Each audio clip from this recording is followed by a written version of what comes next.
Reshjet e dendura të shiut që kanë përfshirë sot disa zona të Kosovës kanë shkaktuar vërshime dhe dëme të konsiderueshme materiale në disa komuna.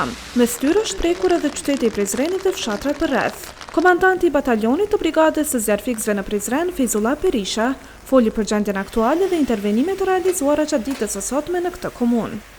Momentalisht deri me tani kemi 5 kërkesa apo intervenime për shërbime teknike të rrëheqjes ujit.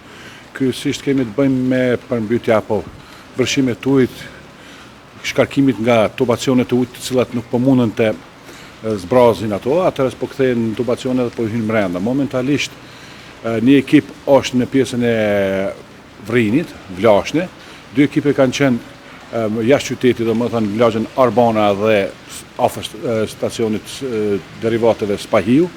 Një ekip tjetër ka qenë me një objekt afarist, banesë kolektive, po sasia ujit ishte diku në 30 cm, jo momentalisht pompa aty punu për tërheqjen e ujit. Kryesisht se ka më herët, këtë kemi të bëjmë me kthimin e ujit nga tubacionet për shkarkimin e ujrave. Momentalisht një ekipi kemi edhe një intervenim me një objekt banimi shtëpi, për cilën ende nuk kam marrë informata. Berisha ka thënë se aktualisht gjendja në Prizren është e menaxhueshme. Ai shton se së fundmi kanë ngritur edhe kapacitetet dhe janë të gatshëm të ofrojnë ndihmën e nevojshme për qytetarët në raste emergjente. Gjendja momentale është e menaxhueshme, ekipet janë të rëndësishme se ka mirë, po edhe nivelin e gatishmërisë që kemi ngrit, janë njoftuar ekipet kujdestare, të cilat duhet me qenë në rast kësaj lloj situate. Prizreni, rajoni i Prizrenit kërkon ende edhe më tepër staf, atë për me mujt me menaxhu situatën. Na ka ndodhur që brenda vetëm 34 minutave 3 raste në lajmërohet. Andaj gjithmonë i kemi dhënë prioritet ajo çka është më e rëndësishme edhe çka është më e nevojshme.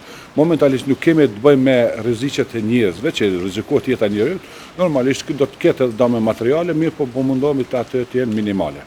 Ndërkëtë gjatë ditës së sotme edhe drejtoresha për emergjencë dhe siguri në Prizren, Ramize Sinane Shala, u ka bërë thirrje qytetarëve që të shmangin qarkullimin dhe të kontaktojnë organet e sigurisë për çdo nevojë emergjente, përmes numrave të telefonit 112 për qendrën operative të thirrjeve, 192 për policinë, 193 për zjarfikësi dhe 194 për urgjencën.